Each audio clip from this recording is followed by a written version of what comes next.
They broke the law. We allowed them to break the law. Then they broke the law a second time by residing here. Now you will break the law, we think, if you take the people who broke the law and return them to lawfulness by putting them back where they belong in their own country.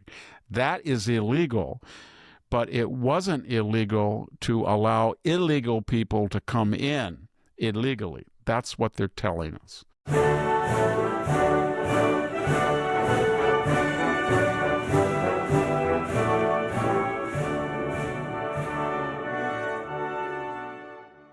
Hello, ladies. Hello, gentlemen. Welcome to the Victor Davis Hanson Show. I'm Jack Fowler, the host. You're here to listen to Victor Davis Hanson, who is the wise man. He's the Martin and Ely Anderson Senior Fellow at the Hoover Institution and the Wayne and Marcia Buskey Distinguished Fellow in History at Hillsdale College, best-selling author, philologist, military historian, classicist, so many things. He's got a website, The Blade of Perseus. You'll find it at victorhanson.com. You should be subscribing. I'll tell you why later in today's episode. We are recording again on Monday, the 21st. This particular episode will be up on Thursday, the 24th of April. Victor, some of the topics we have yet to get to have to do with California and the disaster of post-fire Los Angeles, the Olympics that are supposed to take place in a couple of years. Our friend John Fund has written a very interesting piece on the California Coastal Commission. We have Senator Van Hollen from Maryland, who is just, I went to confession. I can't say bad things for the time being. He's just too much. Some other Democrats now seem to be going, they're going to get, I think they're actually in El Salvador now, kissing up to these horror show hoodlums. We have some polls about how Donald Trump is doing with Americans on particular issues. And I think even if we have time, seafood. There's an executive order on seafood that I think is worth getting your 2 cents on. So we'll get to all these things, Victor, when we come back from these initial important messages. We are back with the Victor Davis Hanson Show, my friend. Glad to see you again after our last recording. We're still alive. That's a wonderful thing. Victor, let's start off with the polls, because I think that's most interesting. Not the most interesting. It's pretty darn interesting, and I think it's in line with some of the things we've seen in the previous few weeks where Americans stand on the things that Donald Trump is doing. And this is, I'm reading from this is a Harvard-Harris poll, shows overwhelming support for Trump policies. 74% support deporting illegals, 70% for closing the border, 69% for Doge, which is all these protests in the streets over Doge, 65% support banning trans men in girls' sports, 57% for ending foreign aid, 57% for reciprocal tariffs. That got me a little. I thought that would be higher, and 53% for drilling in Alaska. Drill, baby, drill. These things are resonating with Americans. Victor, your thoughts? Well, I mean, and his popularity, Harvard-Harris had him 52-48, and some polls have him 50-50. I think Real Clear Politics, because they've got some of those insane left-wing polls, which I say insane because some of those were off 4 or 5 in the 2024 election, and as much in the 2020 election. It's counterintuitive because 24/7, NBC, ABC, CBS, MSNBC, CNN, New York Times, NPR, PBS, LA Times, Trump is sinking. He's terrible. He's horrible. And you look today, I've been very critical of the Wall Street Journal, but I mean, almost what I do is I look at the news articles and they're all critical. And then I look at the group that writes them and I click on the names and I look at them and I see that most of them are from the other persuasion, the liberal progressive persuasion. So you would get this impression from the media that he's in dire straits, everything's falling apart. But there's two things going on. The public is reacting to things that they voted for and they want. And number two, we're not getting a balanced judgment. I mean, this same media told us that we were not in a recession with Joe Biden, even though he had 2 consecutive quarters of negative growth. They now they're saying a recession is inevitable. But in early April and then the March inflation rate shows that inflation is not going up. Oil's going down. Job creation was more in March than anybody had expected by about almost 100,000 jobs. And it looks like they're going to get a budget bill through. They're making some progress on Doge, and it's kind of good that it's not in the headlines every day now, because they're just quietly cutting things that needed to be cut. And I don't know what you'd say about the border. I think the worst thing that Biden did, or any other president in my lifetime did, was welcome 12 million people in here and deliberately broke federal immigration law by not enforcing it. And that's over with. And we were told day after day by Chuck Schumer and Nancy Pelosi, you have to have comprehensive immigration reform. You don't. You just needed somebody to enforce the existing legislation. And it stopped. 98%. It was just the most radical change in our lifetime to see a border that had 10,000 people a day have almost nobody. And that nobody, and then with Houthis, they were saying, this is unfair. Donald Trump just hit us again, and we hadn't done anything this time. I mean, for 4 years, they said the Red Sea is ours, and they killed people. They sunk ships. They took the entire world's commerce and rerouted around the Suez, almost as if we were 15th century in galleons going around the Cape of Good Hope. And now all of a sudden, why are you doing this to us? We're not going to do anything anymore. And all of a sudden Iran is, well, we would like to talk. And all of a sudden Hezbollah, I don't know. And where is Assad? He's disappeared. And I can see Putin, Trump goes back and forth. If he thinks Zelensky doesn't want to, he says start talking. If Putin doesn't, he says, we have other things to do to you, Vladimir, like a secondary boycott of oil. So the world is not falling apart here or abroad, as the media says. And the people know that. And so that's why they're voicing a sense of confidence. And that's why the Democratic Party is in this turmoil. They don't know how to handle it. And the older leadership, Chuck Schumer, is there anybody else besides him in that leadership? I guess Elizabeth Warren, but she's with the Jacobins. But they don't have any vision. They don't. It's like you mentioned Gavin Newsom. They don't come out with an alternative agenda. We think that we should let in 2,000 illegal aliens a day rather than none, or we think we're being too hard on the Houthis, or Mexico should be perfectly allowed to have 170 billion surplus and 63 billion remittances. But they don't, because to expel out an agenda is something they know that people will not like. Well, it's that old 70-30, 80-20. They're behind on the issues. The agenda will have to be vilify Trump and hope it sticks, right? I mean, is there another practical agenda? No, I'm just watching this, and I see that the more impotent they are and the less actual power they wield and the less the public likes them. If you look at the polls of the Democratic Party, 29, 27, one poll, I think it was 23% approval, the more they react to that by being crazier and more strident and upping the not just fascist, but the other day, Jasmine Crockett said that Trump was like worse than the M13 gang member, Right.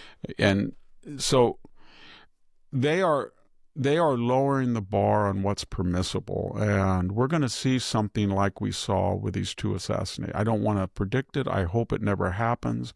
But if they keep this language up, and you start to see polls that say 50% of self-identified leftists think it's okay to shoot, and you see them romanticizing a assassin like Mangione, and you see them go fund a alleged murderer like Carmelo Anthony, and basically saying that he was a victim, and you see this M13 wife beater who was pulled over for trafficking and let go and was found. Yes, everybody, he was found by a immigration judge to have M13 ties. Even his wife did not deny it. She didn't deny that she was beaten by him either. So that is the people who they are supporting, and they all have one thing in common. They all have committed violent acts, and they're romanticized. And it reminds me when I was in college, I remember, or high school, I think it was, Rolling Stone's Jan Wiener said that Manson was innocent, and they romanticized him for a while. The left really did. So my point is that that they are creating a climate of fear and legitimizing violence, and something's going to happen. And I think they want that to happen, this hardcore wing. When you keep saying all of these things, it's cumulative. And it's not good. And well, we'll see where it leads to, but we've talked about these four iconic figures that they seem to have attached and made into deities, and that was Mangione, the assassin, and then there was Carmelo Anthony, who's still, we don't know, I mean, he's still under indictment. He hasn't been tried, but he has confessed to putting a knife in somebody's heart. He said he did.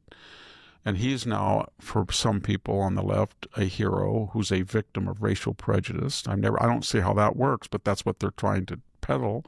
And then we have Mr. Mahmoud Khalil, who the more you hear about him, the more you see that he was unapologetic in advocating the October 7th violence, killing, murder as a guest on our soil. And then we see Mr.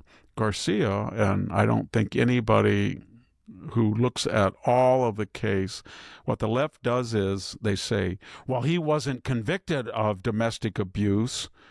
He just had charges filed by his wife, and then for some reason she withdrew them. I wonder why she withdrew them.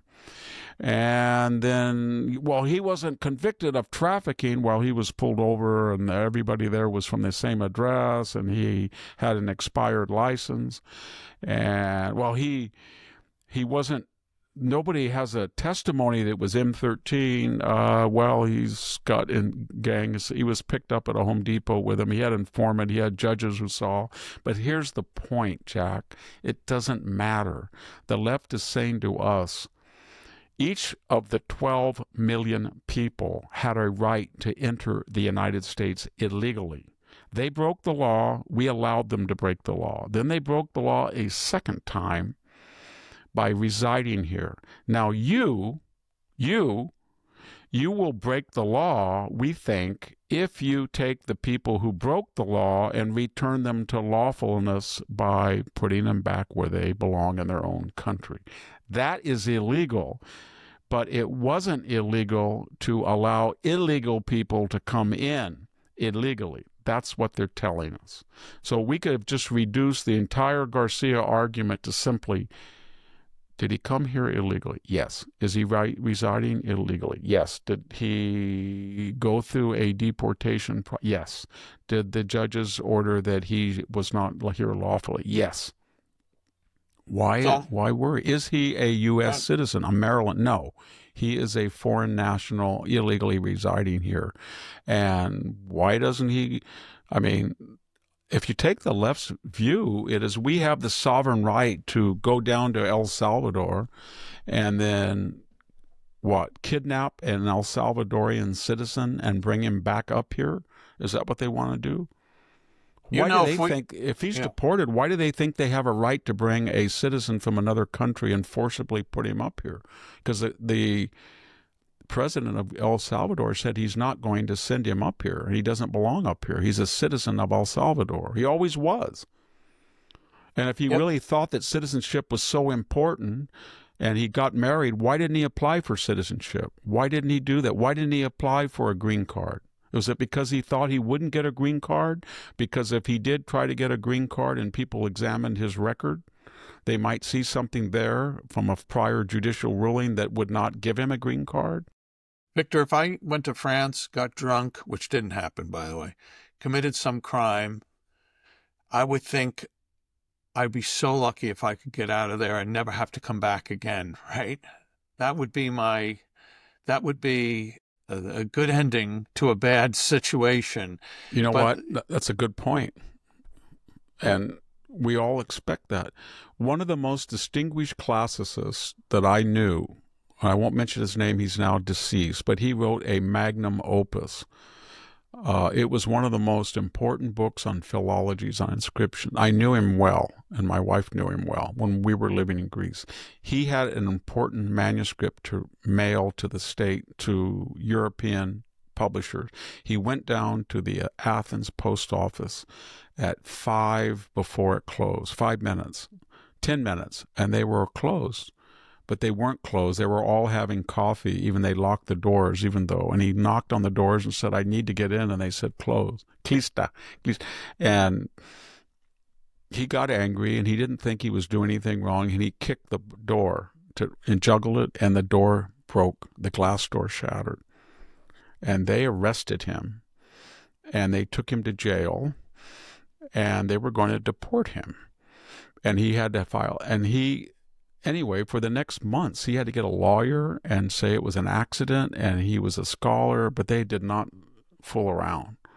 It wasn't as if he was driving down a road in rural Athens and he had 6 illegal Americans in his car and he was pulled over and he had no license that was valid and everybody said they lived at his apartment. No. So, yeah, this is absurd, and I think that's why most people, I think 57% you said, favor deportations, because they don't understand how it can be legal to swarm the border and break the law when they knew they were breaking the law, and then all of a sudden, just because Biden didn't enforce the law, to say you're breaking the law if now you enforce it. It doesn't make any sense. Victor, because people just love the sound of my voice, I just have to read this from, you were talking before about left-wing violence, and I saw this piece yesterday by Beckett Adams on National Review, and this is the media obtuseness. Actually, it's about the media's distortions. And do we even really care what the media has to say anymore? But here quickly, CNN must broadcast from another planet. Network correspondent Donnie O'Sullivan suggested recently with a straight face that political violence in the United States is almost entirely a right-wing phenomenon and that there simply is, quote, no equivalent on the left, end quote. This isn't just untrue, it's dangerous. And I agree, Victor, you're talking before about dangerous things, and then when 50% of people on the left support, and then you have this what's her name there? Simone Sanders on MSNBC the other day. Oh, they're going to start deporting Black Americans. I mean, this is a stew of lies and distortion that's only going to end very badly. Anyway, your thoughts. Well, I mean, I had my house swatted when sheriff showed up from a false call, apparently intended to suggest there was tension and they might have to, intervene. I don't know what the purpose of that crank call was other than to be malevolent. And I would just put an angry reader last week where the person wrote beware, and it was kind of a threat. Well, And you're getting a lot of those. I get a lot of those now, and people are hostile. I was on the campus and somebody came up to me about tariffs and was not wanting to engage in a polite conversation. So it's just this idea that if they ramp up the heat then something is going to happen, and that something will be good for them. They don't know what it is. They just know the more that you torch a Tesla dealership, the more you scratch a Tesla's car, the more you run a guy off the road with a Tesla, the more you say Donald Trump is a fascist, a Nazi, the more that you say that he wants to deport black people, something will happen, and that something will be in their favor. Or you say that he's an M13 member, and this is think about it for a minute. They raided his home and they took away 13,000 documents and they found 102.007% and they even had to put labels they brought with them, the FBI did. And then they tried to take him off the ballot. They impeached him twice. They tried him as a private citizen. They had 4 prosecutors, state, local, and federal, to go after him. And all of that failed. And now he's president, and they've gone into, people on the right made fun of Biden all the time, and they said, he doesn't know where he is. They probably amplified that because the left said he's fit as a fiddle. Joe Scarborough said, I've never seen him. I knew Joe Biden. I've never seen him more cognizant. So, but they didn't do this stuff, threatening and threatening. And I don't know where it's going to end, but it's getting really scary. I'm not scared because I'm 71, but the climate that they're creating is unacceptable. And I guess it's designed to tell the independent voter or the Romney Republican, we're divided and we're crazy, and you can stop all this by stopping this MAGA stuff, and stop the Doge and stop the terror, stop all this, and then we'll be, when we'll just call him a Nazi, and then when he was out of office, we'll say he was a good guy, and we'll call the next Republican a Nazi. But I don't think they understand that they're not the majority of the country. Yeah. Also, polls you just read show that they're not the majority, even the media. The media doesn't understand that they have just destroyed their brand. Every time I look at something that MSNBC or CNN, I think Russian collusion, laptop disinformation, Alpha Bink, Steele dossier, FBI informants with Twitter. You don't believe any of it. It's all. Yeah. I think we've also given up on the fetal position, Victor, which was a reality. It was for a lot of people. Oh, please leave me alone. Donald Trump had a tweet on Easter, about holiest day of Christendom, and he said, Joe Biden is a moron. That wasn't Christian-like, and a lot of people on the right said that wasn't. But it's not. Yeah, but you don't see people on the right threatening people. Yeah. And it's going to get really scary. It really is. It really is. And then to the degree that there's something that is clearly like the would-be firebomber of the Shapiro House was angry about Palestine, apparently, right? Yeah. And now we don't hear that he's left or he's any of that. He'll probably be a white nationalist or something. It's just like the person who went after Pelosi when he had an Antifa flag at his house. They all, or Lee Harvey Oswald was a right-wing guy, even though he's an avowed communist, right? With connections to. They always do that, and that's everybody. When I say they, what I'm talking about is the history of communism and this idea of socialism and radical redistribution. It's all predicated on the idea that we are more moral, and to create this heaven on earth, we're entitled to have methodologies that are justified by our noble and superior ends, and those means, any means necessary. That's not important. The end result is important. We'll get you there. Just put up with us. That's their idea. If you survive, Kulak. Yeah. Well, Victor, we're going to, let's see, what should we talk about next? I think we should talk about Katie Hobbes, the governor of Arizona. She's never really come in for any victorization, and let's do that's a verb, by the way. Swing state. Yeah. Yeah. Well, let's do that when we come back from these important messages. Are you ready to move easily and independently without pain or stiffness holding you back? Do you want to look in the mirror and see a plumb hydrated glow instead of more fine lines and wrinkles? Discover Native Path Collagen.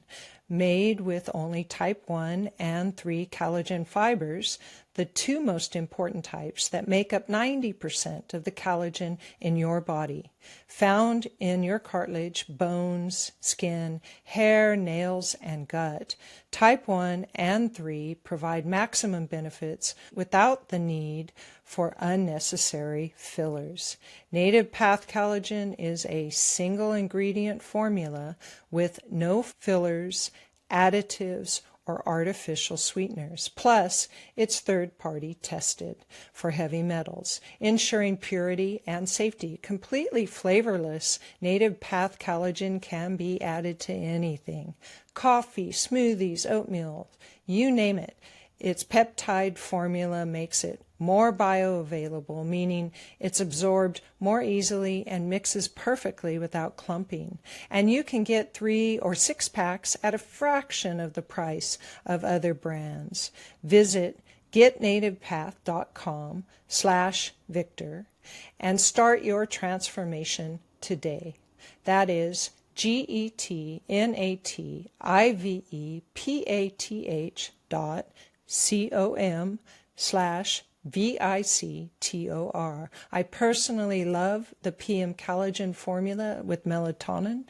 It's given me many nights of great sleep, and the electrolyte drink mix for my water at workouts. They are my friends, and I'm sure they will be yours. We're back with the Victor Davis Hanson Show. Victor Davis Hanson has a website, The Blade of Perseus. Victor Hanson's the address. Go there regularly. Why? Because you'll find the archives of these podcasts, links to Victor's books, links to his weekly syndicated column, his weekly essay in American Greatness, and plenty more, including ultra articles and an ultra video. What's ultra? Well, these are things Victor does exclusively for the website. Twice a week articles, once a week a video on an important topic. To read them, to see it, you need to subscribe. $65 a year, discounted from $650 a month. Do the math there. You'll figure it's a savings.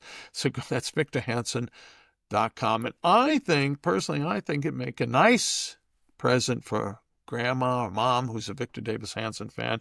Mother's Day is coming up.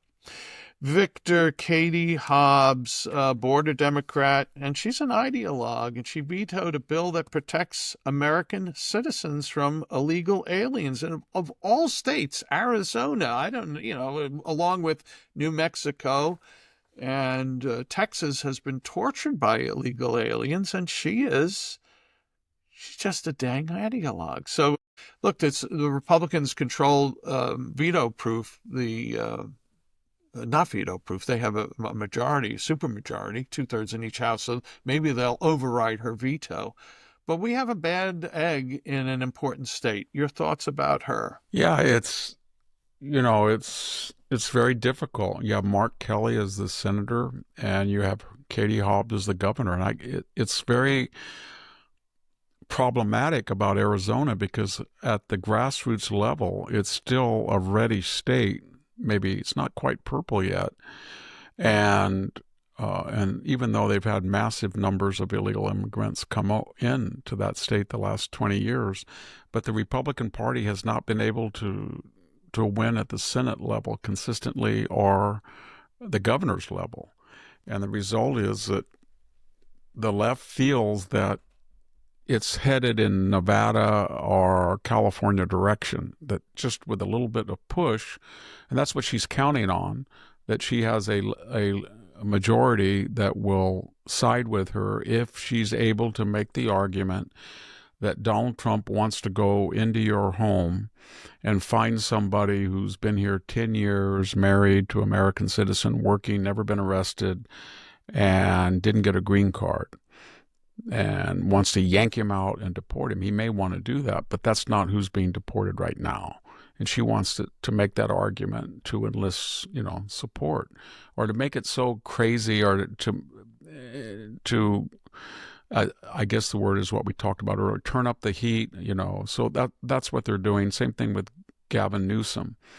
The problem with all these states is, again, they don't ever tell us what the solution is. Why don't they just say, we let in 12 million people. That was the point.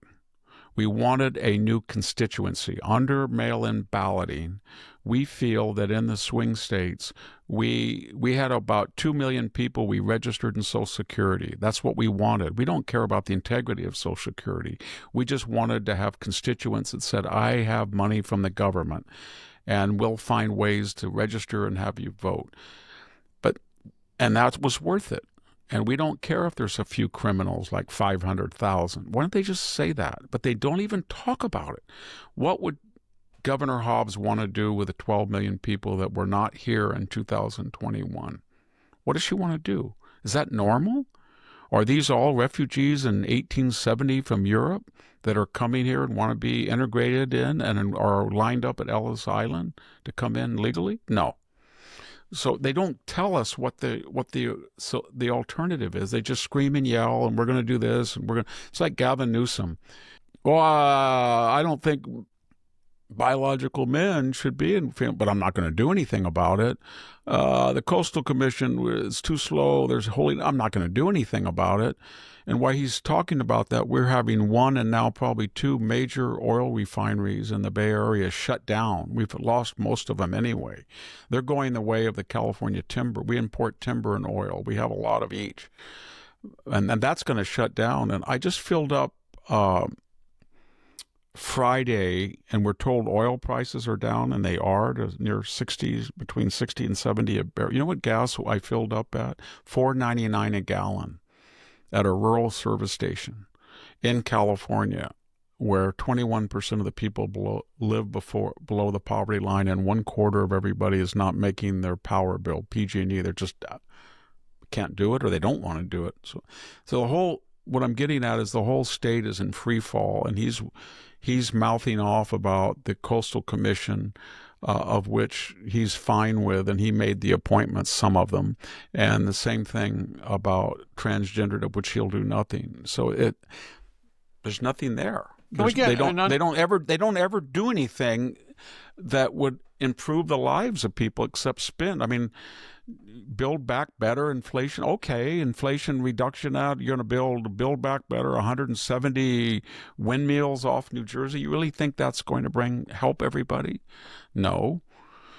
So I don't know what they want. It's just, I've never seen anything like it. It's not like when I was growing up, it was, Hubert Humphrey. He was kind of naive, but, I'm going to have the Humphrey-Hawkins Full Employment Act.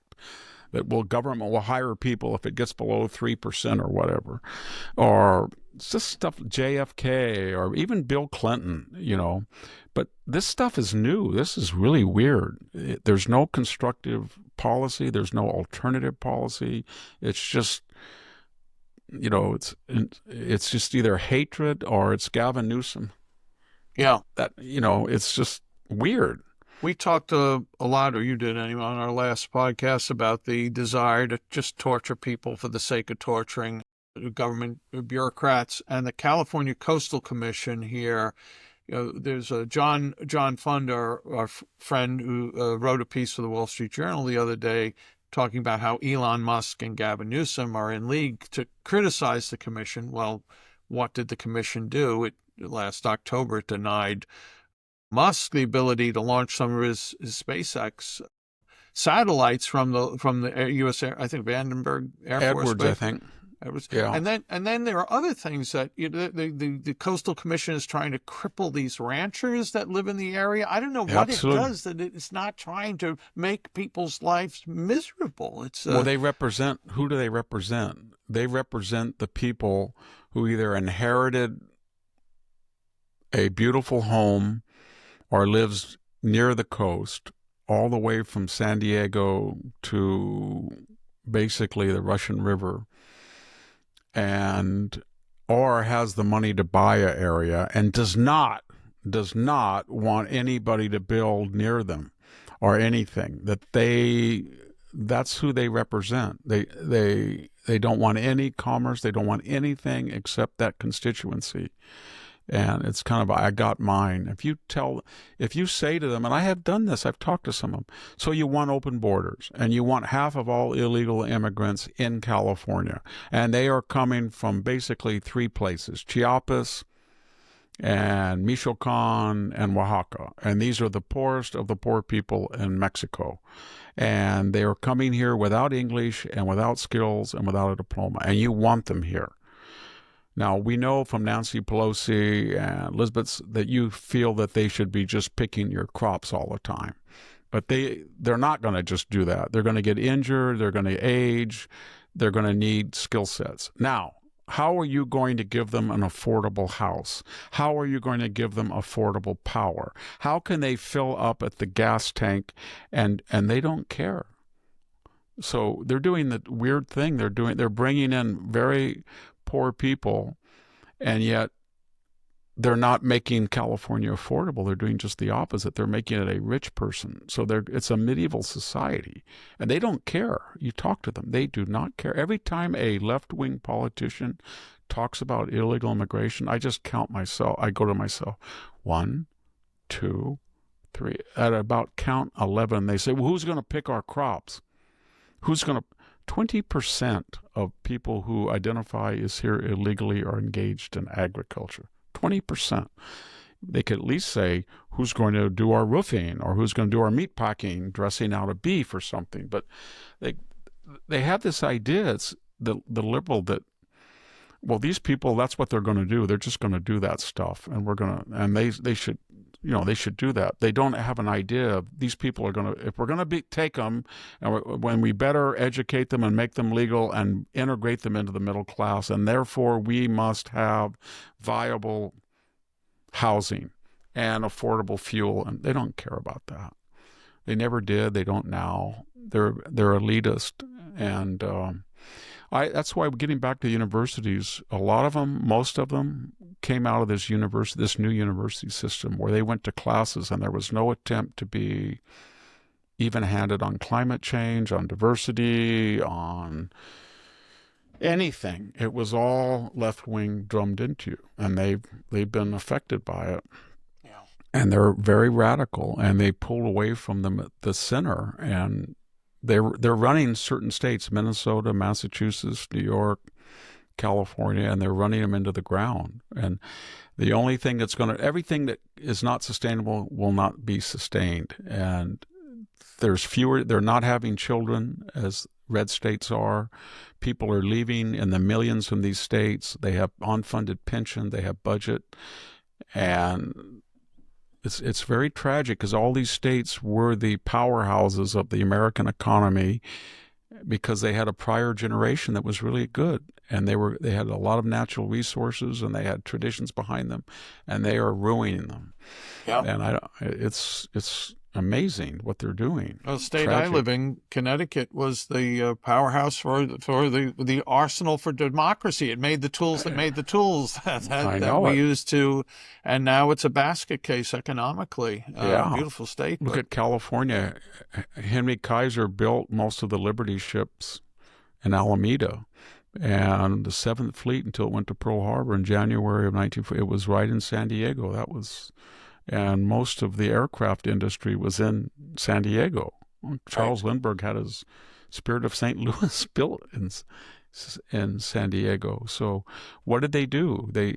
I don't know what they did, but other than everything, they have the on Midas touch. Everything they touch turns to dross. And all these issues, it's funny when you read those polls. Every time you read a poll about the border or USAID, I just would like them to say, well, this is why people disagree with us, and they're wrong, and we'll win them back over once we explain what? Once we explain to these ignorant people why 12 million were really good, once we explain to them that you have to have a gender studies program at the University of Kabul, when we explain it to them, they'll all be for it. It's either that or these people are stupid and we're not going to tell them what's going on because they're too stupid to appreciate it, so we're just going to hide them and treat them like children. It's either one or two of them. They either actually believe that people like this stuff, or they know that they hate it and they try to disguise it and push it through. Yeah. It doesn't matter which one it is because the result's the same. Well, but we're watching something that's Donald Trump is, he's flooding the zone, but he's going to have to articulate these things. On Easter, you don't have time to say Joe Biden is a moron. An Easter message should be, we are trying to make life better in this. If you want to have a Christian message, the message of Christianity is to protect everybody and to make conditions in which they feel confident and they're happy. And we are doing that on the border. We are doing that on the economy. Here, that is the message, because they are. And they keep talking about 70. They need to say, you know what? This country wants to cut a deal with us. Not a perfect deal, but this country. And don't deal with the EU at once, Germany or France or UK, any particular country. They need to get 3 to 4 big countries to cut deals. Once they do that, it's like putting your finger in a dam and then your fist, and then the whole thing will flood, and they'll all want to cut deals. Right. But they have a timeline, and they don't quite, I don't know if they understand that the Europeans and some of these foreign entities that are running up these huge surpluses or have prohibitive tariffs that are asymmetrical, they're counting on the American left to build up such opposition to talk down the stock market, to make so much pressure that he'll cave. And he's got to say, I'm not going to cave. I'm not going to. Andy Kessler had something about that in the Wall Street Journal today. Caving, the mode of that. Yeah. You've got to get this, see it through and cut deals if you can. They don't have to be perfect. Do not make being perfect the enemy of the good. Just do it. Do it, do it, do it.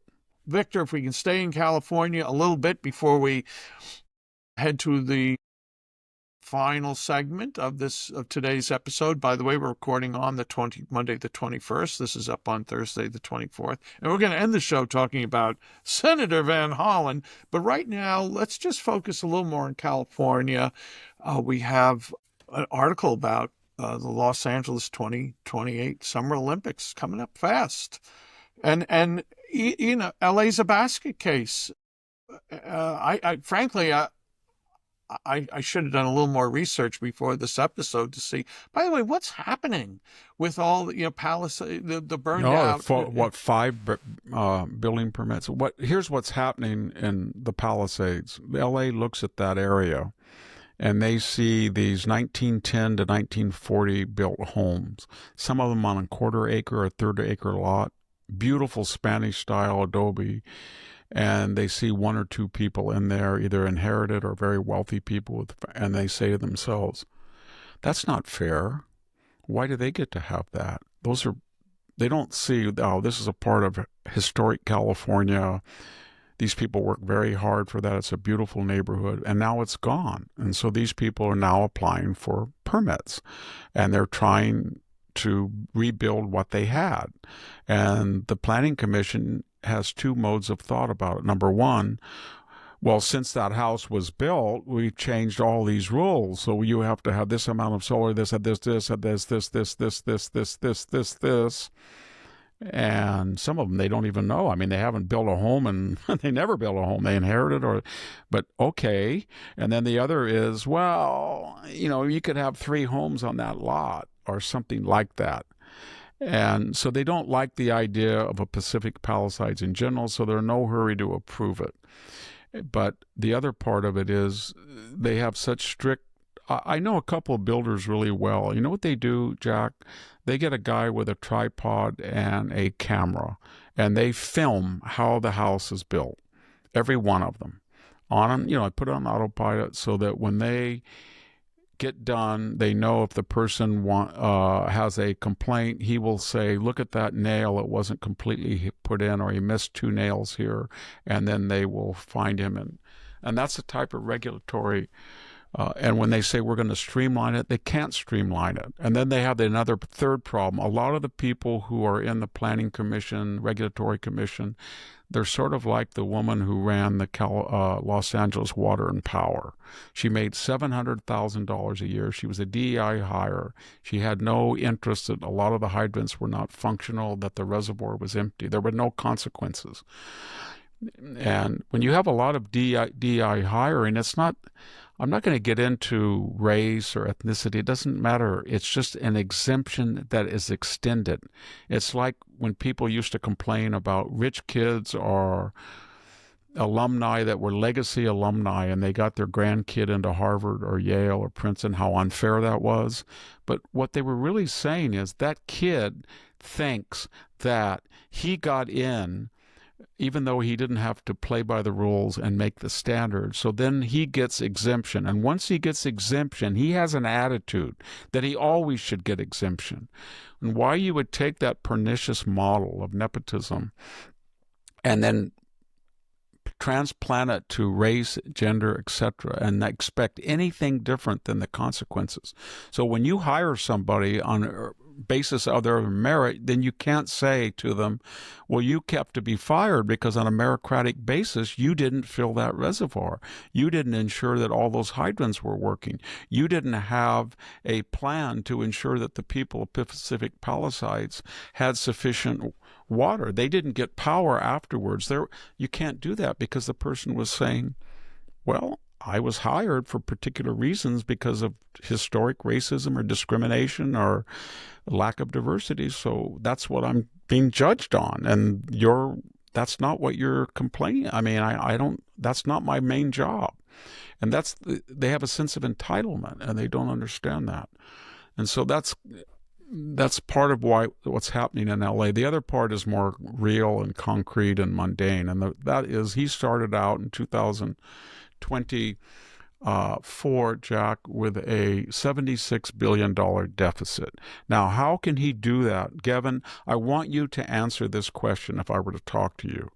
You once had a $76 billion deficit. You have the highest income tax rate in the nation at 13.3. At about 60, 70,000, you hit people with a 10% rate.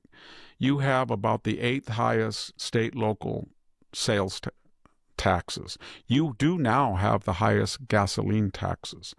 Your property tax was limited to 1% under the Jarvis tax initiative, Prop 13. But with these add-ons that local communities do and special waivers and this and that, you're getting about a 1.5. But that's not the point. The average house is so high in its appraisal that the income tax rates for new homes are just about like they are in any other place, in addition to all these other taxes. So with all that money coming in, how in the world can you be running a deficit? And when you start looking at the budget, you start to see, well, we have our $15 billion boondoggle called high-speed rail. We got to pour billions of dollars in. I thought that indigenous people should have their rivers they had 200 years ago, so I wanted to blow up 4 dams on the Klamath. That cost $250 million. I thought we should have $500 million more in health care for illegal aliens. I wanted to extend Medi-Cal to everybody. So of all the residents, citizen or not, in California, 50% of all the births we pay for, and 40% of all the residents, citizen, legal, who cares, illegal, 40% are on Medicare. So when they do all of that, there's no money. There is no money. And what that means when there's no money, there's no margin of error. So you get a fire like Los Angeles, there is no reserve fund to go address it. There's no mechanism that can cut through the regulation. There's no Pete Wilson or Ronald Reagan or Donald Duke Mason said, look, that earthquake, we're going to build that overpass. Here's the incentives. Get it done. There's nobody like that left. And so it is kind of sinking into a third world state. It really is. It's not going to happen. The Olympics are going to be a joke. Yeah. And Pacific Palisades is not going to be rebuilt for years, if ever, like it was. Just not going to happen. And it's high-speed rail is never going to go from Bakersfield to Sacramento with a lateral over to Oakland. It's not going to happen. They don't have the expertise to do it. They don't have the money. They don't have the skilled people to do it. That's beyond. If you said to these people in California, we want you to build a California aqueduct like your great-grandparents did, our grandparents did in the 1963, 60, they couldn't do it. Right. They don't have the ability to do it. Not quickly, not efficiently. Right.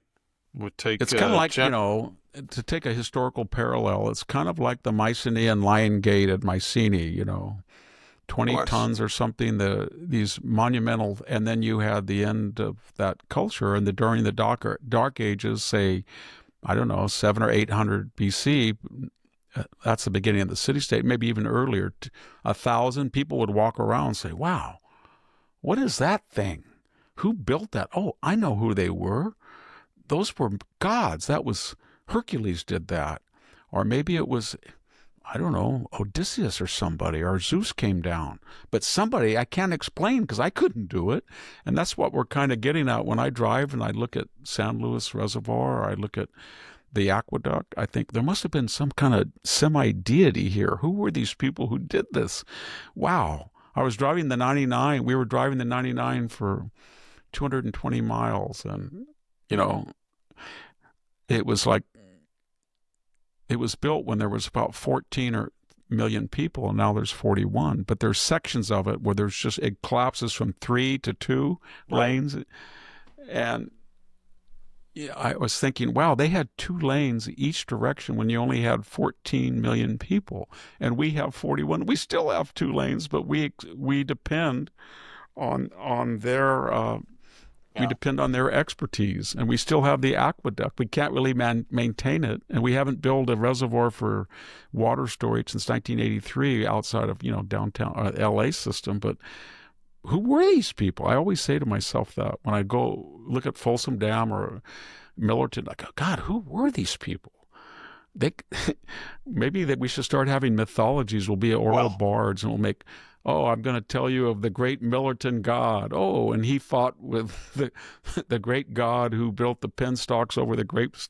Who were they? They came down from Mount Olympus. Maybe this is a reason, they had superpowers. The History Channel has these, shows on ancient aliens. Maybe there's some sync here with explaining things. Anyway, Victor, we've got one more quick section to hold today, and we're going to get your thoughts, further thoughts on Senator Chris Van Hollen from Maryland, the man who is visiting El Salvador, and there are more in his wake, and we'll get your thoughts on this idiocy when we come back from these final important messages. We'll be right back to our show in just a moment, but first, an important message for anyone concerned about their financial future. Have you seen the headlines? The Department of Government Efficiency has uncovered a staggering $115 billion in government fraud, with investigators suggesting this is just the tip of the iceberg. Financial analysts are now confirming what many suspected: the previous administration's economic success was largely artificial, propped up by funneling trillions through NGOs and creating an economic mirage. As this corruption is exposed, experts predict we're heading toward a short but deep recession when this false economic support evaporates. What does this mean for your retirement savings? Throughout history, when governments manipulate economies and currencies collapse, physical gold has been mankind's most reliable store of value. Shouldn't you consider protecting part of your retirement with an asset that governments can't create with keystrokes or devalue through corruption? American Alternative Assets is offering a free wealth protection guide to help safeguard your financial future from the coming economic correction. Call 833-2-USA-GOLD or visit VictorLovesGold.com today for your free wealth guide and learn why now may be the perfect time to add precious metals to your portfolio. That's 833-287-2465 or victorlovesgold.com. Protect what you've earned before the fraud economy collapses completely. We are back with the Victor Davis Hanson Show. Doing my paperwork here, Victor. Let's see. Van Hollen, this is his moment in the sun. Today's Monday, the 21st. I think he was on many of the Sunday shows yesterday, you know, the media main shows. He, as everyone knows, he went to El Salvador to visit the illegal immigrant who he dubs the Maryland Man. Very interesting. Scott Jennings on CNN, who's terrific, I think, says he's very good. He's very good. Yes, it's like if you're explaining how you, and this is the politics of this, if you're explaining how you came to be sipping margaritas with an MS-13 gangbanger who has lived illegally in the United States for 14 years before he was finally deported, you're losing, okay? You're losing. You're losing optically. You're losing politically.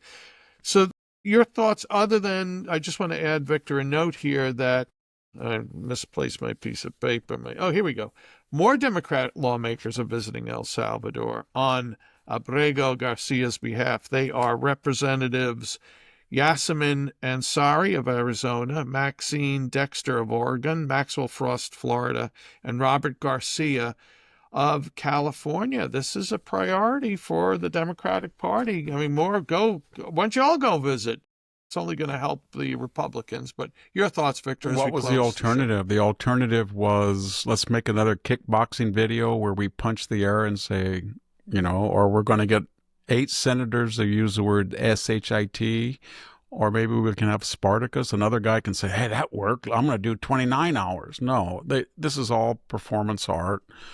And I asked you a question, Jack. Did you know who this guy was, this Senator Von Hall? I never heard of him. Did you? No, I just know they had to have 2 in the state, but this is his moment in the sun, I guess. So it worked for him, right? All of a sudden he's on the talk shows. And his way of thinking, margaritas, M13, M13, I don't care. I'm on TV, and I hate Donald Trump. And that's all he cares about. And if they say to him, Senator, the reason that you know are now, you're not famous, you're infamous. The reason that people are aware of your name and who you are is because of something you did that was stupid and wrong and amoral. I don't care. They know me, don't me? No, there's no such thing as bad press. There's only press. That's how he thinks, and I am making a statement. I almost think, Jack, that they should just take the guy and ask Bukele, the president, would you just deport him to the United States for one day and just fly him in and then say, oh, you were illegal, you got to go back out now? And because that's what's going to happen to him. He can't not, given his record, get a green card. Nobody would give him a green card that was sane. Everybody just uses this word gang.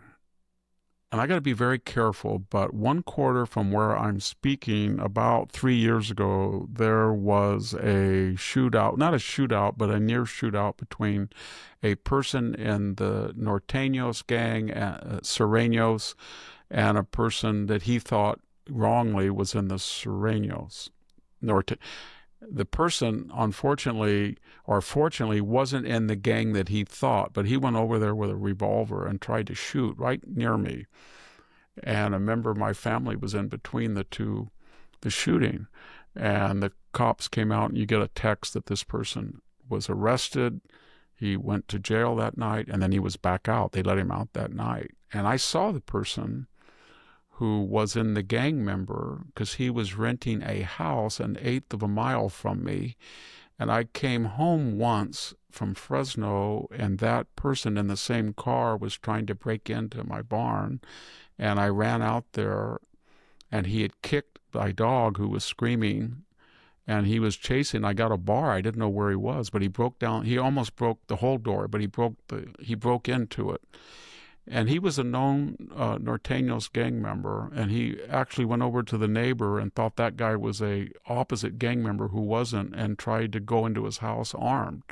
So what I'm getting at is, this is not funny when people say, he's just a gang member. No, you don't understand that Norteños, Sureños, Tren, M13, these gangs reflect particular conditions in Venezuela, Colombia, El Salvador, Mexico, southern Mexico especially, and you have no idea what those conditions are. And so when you see those people, and you can tell what they are, whether tattoos and things, you have to be very careful how you look at them, what you say to them. And I think I related that. I was in the parking lot right after the election, and 4 people jumped out of a car, and they had gang insignia, and they yelled at me. And it was just that they watched Newsmax, and they wanted to say that they agreed with me on the election. But I don't want to give any more information. I liked them, but it was clear that there was some gang affiliations there.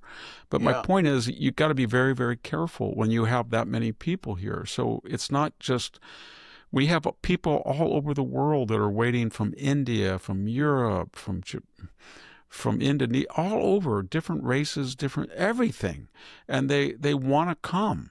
And given that demand to come here, what is so hard about making it legal only and just telling somebody, we have a little rule here.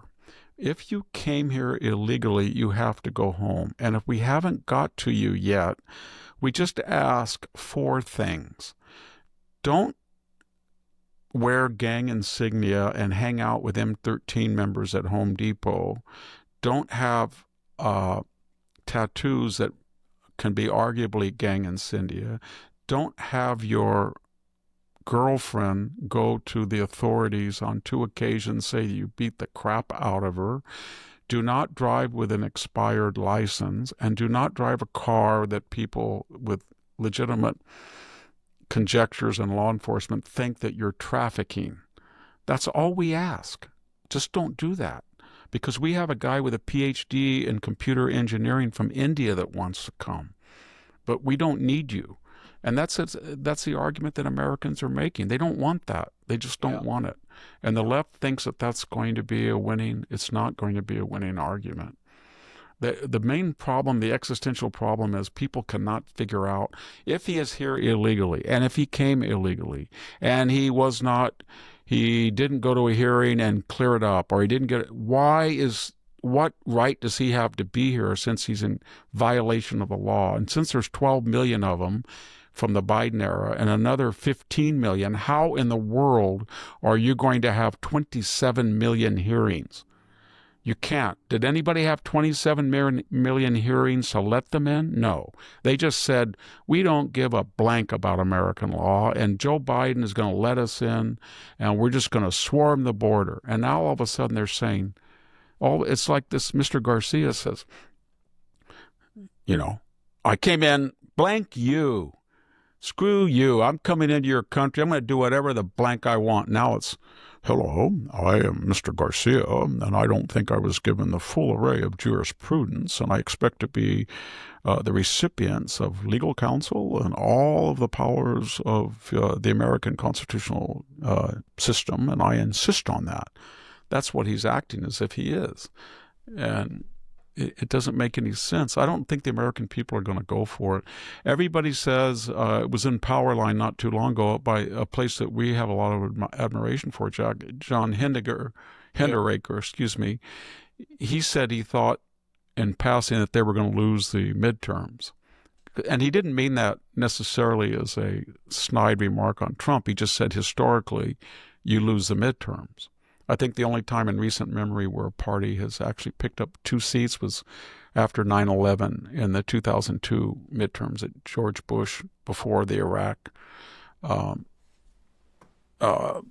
invasion, picked up a couple of seats. But I'm not sure that's going to happen. I think that if they cut a trade deal or they get a lasting ceasefire in Ukraine, or they get a lot of investment and they avoid a recession, I think that the alternative is so abhorrent that they could just stay even or even pick up some seats. Yeah. I really do. We've never seen anything like this. And now they want to go down. More people want to go down so they can get on the Sunday talk shows and see this guy.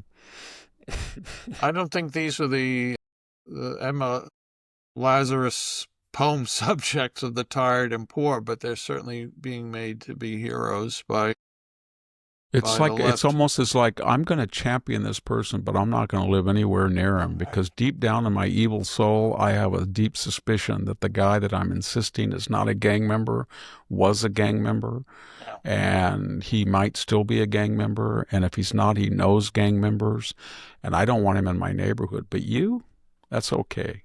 Yeah. You're illiberal. Yeah. You're small-minded. You're right-wing, but you're going to live next to a gang member. Yeah. I have an available daughter. Please marry him, you know? And I Yeah. was going to be saying that. So, hey, Victor, we're cutting it a little shorter today because of certain scheduling restrictions. So we're going to conclude, as we normally do, though, with thanking folks for leaving comments on so many platforms: Rumble, Apple, Victor's website, The Blade of Perseus, YouTube. The YouTube video now, one of Victor's podcasts, will have 700, 800 comments. Thanks, folks, for doing that. We try to plow through them and read them. I'm going to read one. This is from a YouTube comment. Boy Wonder 4169, who wrote, Victor, great work. Please keep it up.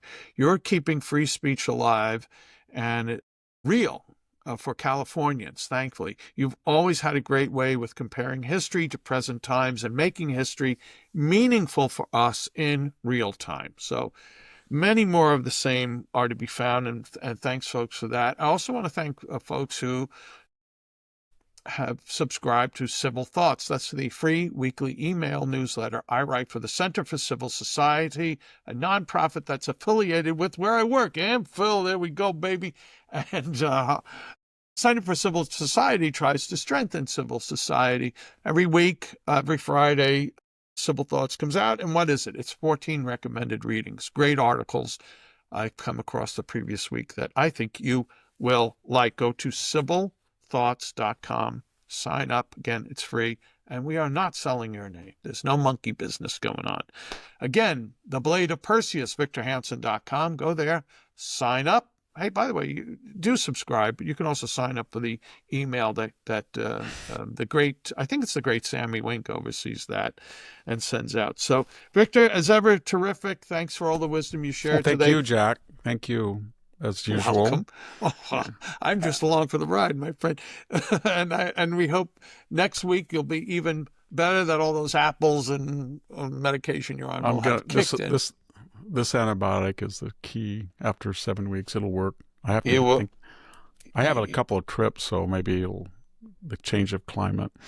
Thank you, everybody, for watching and listening. And I hope we can. You mentioned all the comments, and it's.